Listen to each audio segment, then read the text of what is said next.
देखिए बच्चों, जैसा आप देख पा रहे हैं कि जो छात्रावास भर्ती परीक्षा के लिए एक तरह से खबर आई है कि छात्रावास अधीक्षक की जो भर्ती है, इसके विज्ञापन के बाद उन्हें 4 माह के बाद शुरुआत हो रही है। आवेदन की जो प्रक्रिया है ये अगले सप्ताह से चालू हो जाएगा और इसकी परीक्षा कौन लेगा? व्यापम।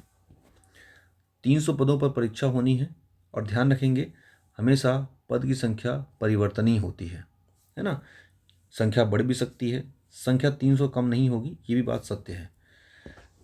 मुद्दा ये है कि जो बच्चे इस पद के लिए बहुत समय से इंतज़ार कर रहे थे, ये विज्ञापन लास्ट टाइम जारी हुआ था, अक्टूबर में जारी हुआ था, ठीक है। और कुछ आचार संहिता की वजह से जो है ये प्रक्रिया हो नहीं पाई। दोबारा फिर से प्रक्रिया शुरू होने वाली है, ये अच्छी खबर है। लेकिन ध्यान देने वाली बात यह है कि मई जून में व्यापम की प्रवेश परीक्षाएं आयोजित की जाएंगी। इसके बाद ही छात्रावास अधीक्षक के लिए भर्ती परीक्षा होने की संभावना है ना। कुछ दिन पहले व्यापम ने प्रयोगशाला तकनीशियन भर्ती आवेदन के लिए सूचना जारी की थी। आवेदन की तारीख तो दी गई है, लेकिन परीक्षा कब होगी यह नहीं बताया गया। इसलिए माना जा रहा है कि छात्रावास अधीक्षक के लिए जो भी आवेदन मंगाए जाएंगे तब उसमें भी परीक्षा की तारीख का उल्लेख नहीं होगा, है ना। मैंने मेरा कहने का मतलब ये है सीधा सा कि देखिए, अगर आप तैयारी करना चाहते हैं तो एक तरह से इस न्यूज़पेपर से, जो मैं जहाँ तक समझ पा रहा हूँ, कि भाई जून तक पेपर नहीं होगा या जून में एग्ज़ाम हो सकते हैं। मतलब अभी हमारे पास ध्यान रखेंगे कि अभी केवल फॉर्म फिल होगा, ध्यान रखना है, फॉर्म फिल होगा, ठीक है। जो भी हमारे पास नेक्स्ट वीक में है ना, जो भी नोटिफिकेशन आएगा नेक्स्ट वीक में, तो नेक्स्ट वीक के नोटिफिकेशन के हिसाब से हम तैयारी करें और जून टारगेट कर लें। तो जैसे मान लीजिए पूरा मार्च हम मान लें, तो मार्च के बाद देखेंगे तो अप्रैल का जो महीना है, मार्च है, अप्रैल है ना, मई है खास करके, और मान लीजिए 10 जून तक की हम बात करते हैं फ़िलहाल, है ना, जो भी संडे यहाँ पर ध्यान रखेंगे। तो मार्च है, अप्रैल है, मई है और जून है, मतलब मेरे पास लगभग 3 महीने का समय यहाँ दिखाई पड़ रहा है। देखिए, सीधा सा सवाल ये है बच्चों कि शुक्र मनाइए कि पेपर अभी नहीं हो रहा है। नहीं तो क्या है ना कि अभी आधे से अधिक बच्चों की तैयारी तो चलो ठीक है, पीएससी प्री की वजह से हो गया, बट पीएससी प्रीलिम्स की वजह से पेपर की तैयारी तो है, बट कुछ बच्चों की तैयारी है। और व्यापम चूँकि ये परीक्षा ले रहा है, तो व्यापम हमेशा यही करता है कि आपको कुछ दिन पहले ही इंटीमेट करता है। लेकिन यहाँ पर बहुत अच्छी बात है कि आपको समय से पहले थोड़ा 2-3 महीने का समय, हाँ थोड़ा डिस्टेंस ज़रूर है, बट हाँ ज़रूरी भी है समय के हिसाब से। तो अब इसमें स्ट्रैटेजी क्या होनी चाहिए, पहले मैं ये बता देता हूँ। अभी हाल फिलहाल में सिलेबस हमारे पास है क्या, तो इसमें हमारे पास सबसे बड़ा रोल प्ले करने वाला है कंप्यूटर, क्योंकि कंप्यूटर के 50 प्रश्न आएंगे, 50 क्वेश्चन आएंगे, जिसमें से क्वालिफाई करना होगा एटलीस्ट 25 मार्क्स, है ना। हर क्वेश्चन व्यापम में देखिए, एक क्वेश्चन जो है 1 नंबर का होता है, तो 50 क्वेश्चन 25 नंबर, 50 क्वेश्चन मतलब 50 नंबर आपको लेकर के आने हैं। दूसरा ये है, इसमें हिंदी का बहुत अच्छा खासा वेटेज दिया हुआ है, हिंदी लैंग्वेज 10 नंबर का है। इसमें अंग्रेजी लैंग्वेज भी 10 नंबर का है, ठीक है, 10 नंबर का है। इसमें गणित बहुत बड़ा रोल प्ले करेगा, ये 20 नंबर का है। जीएस, इंडियन जीएस इसमें 15 नंबर का है। इसमें करंट अफेयर भी इसमें आपको 15 का मिलेगा, और इसमें सीजीजीएस भी आपको मिलेगा 25 नंबर का मिलेगा, सॉरी 20 नंबर का मिलेगा। और बाल मनोविज्ञान नया ऐड हुआ है, तो बाल मनोविज्ञान का जो चैप्टर है ये 10 नंबर का पूछा जाएगा।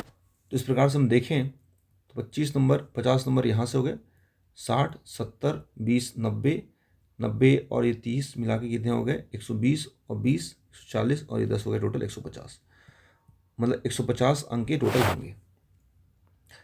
दूसरा पक्ष ये है कि इसमें होगी नेगेटिव मार्किंग, है ना, निगेटिव मार्किंग। तो निगेटिव मार्किंग जो है इसमें ध्यान रखेंगे, इसमें 1/4 होता है, मतलब 0.25।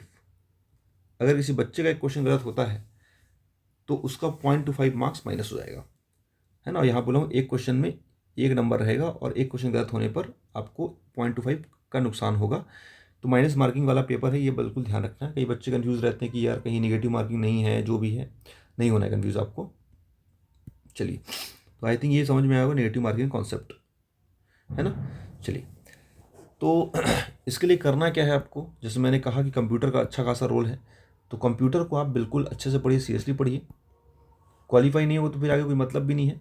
तो 50 क्वेश्चंस में से 25 नंबर का आपको यहाँ पर ध्यान देना पड़ेगा कि 25 नंबर मेरे आने चाहिए, तब तो कोई मतलब का है, तब तो ये सारे चेक होंगे।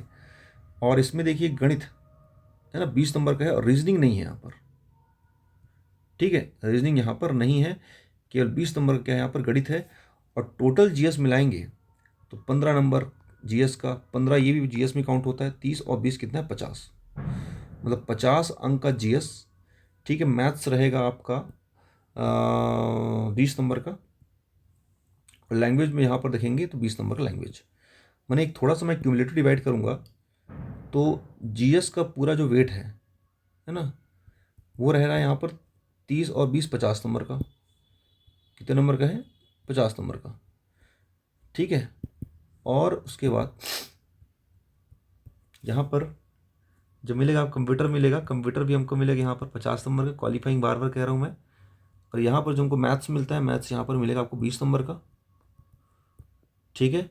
और यहाँ पर हमको एक चैप्टर और मिलेगा, वो रहेगा आपका मनोविज्ञान, तो मनोविज्ञान 10 नंबर। मैंने यहाँ पे डेटा मैं बार बार क्रिटाइज कर रहा हूँ। तो CGGS मैंने इंडियन जीएस में और करंट अफेयर में बहुत कुछ जोर मारना पड़ेगा, जिसका ये तगड़ा होगा, जिसका ये क्वालिफाइंग होगा और जो इसमें लीड कर पाएगा।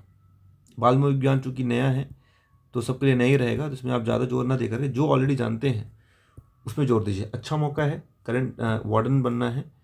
हालांकि इसमें 12th के लिए बच्चे अपीयर होंगे, ठीक है। समस्या क्या है कि इसमें 12th के बच्चे अपीयर होते हैं, बट मेन कंपटीशन किन में है?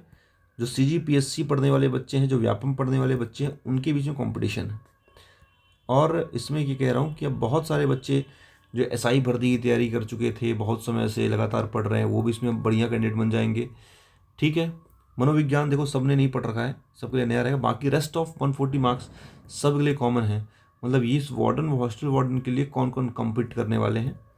कुछ तो CGPSC के कैंडिडेट्स हैं, वो रहेंगे, नौकरी सबको चाहिए भाई देखो। कुछ कोर व्यापम वाले बच्चे हैं वो रहेंगे, कुछ SI वाले बच्चे रहेंगे, और कुछ वनडे एग्जाम की तैयारी करने वाले जो बच्चे रहेंगे, वो सब चीज़ इसमें शामिल करना है। मतलब कंपटीशन फिर से तगड़ा होने वाला। केवल 300 पद हैं, और 300 पदों के लिए लगभग 1.5 लाख से अधिक आवेदन यहाँ पे आएंगे। एंड ओपन फॉर ऑल है ये, है ना। इसमें कोई यहाँ पे क्राइटेरिया नहीं है, 12th पास है तो आप इसके लिए अप्लाई कर सकते हैं।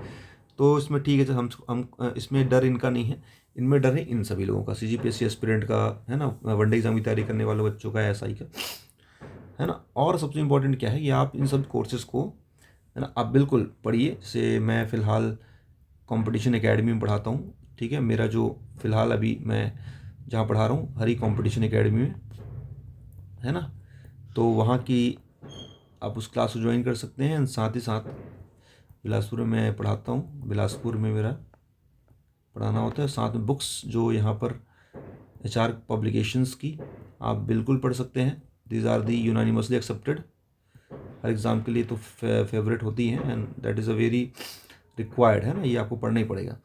And you can take the classes in online mode as well as offline mode, ठीक है। ऑफलाइन मोड, ऑनलाइन और कैसा रहेगा? Offline mode. तो फिलहाल मैंने एक सूचना दी फॉर्म भरने को लेकर के, एंड सोर्सेज बताए मैंने कहाँ से क्या क्या होना है। तो बुक्स सारी HR पब्लिकेशन की ले लीजिए, साथ में ऑनलाइन एंड ऑफलाइन दोनों टाइप के कोर्सेज यहाँ पर आप ज्वाइन कर सकते हैं, है ना। जो व्यापम के लिए जो बैच है वो यहाँ पे ध्यान रखना है कि चलता है सेपरेट हमारे यहाँ वनडे एग्ज़ाम के नाम से। ये जानकारी दे दूँ, आप मुझसे जुड़ सकते हैं इस संस्थान से, ठीक है। और जो भी ज़रूरत होती है व्यापम के बच्चों के लिए, किसी एग्ज़ाम के लिए, आप निश्चिंत होकर हमारे संस्था से जुड़िए, पूरा लाभ उठाइए। सारे टीचर्स एक्सपर्ट हैं, है ना। कोई वन, है ना, तो आप बिल्कुल पूरा कॉपरेशन मिलेगा टीचर की तरफ से, वनडे एग्ज़ाम के लिए हो चाहे PSC के लिए भी हो, दोनों एग्ज़ाम के लिए, ठीक है। हर तरह की एग्ज़ाम की तैयारी अपन कराएंगे। चलो ठीक है, और जो भी सहायता होगी किया जाएगा। धन्यवाद। तब तक के लिए आगे की जो रणनीति है वो मैं आपको बताऊँगा क्या करना है, कैसे करना है। फिलहाल तब तक इसको ट्यून करते रहेंगे। Thank you, good night.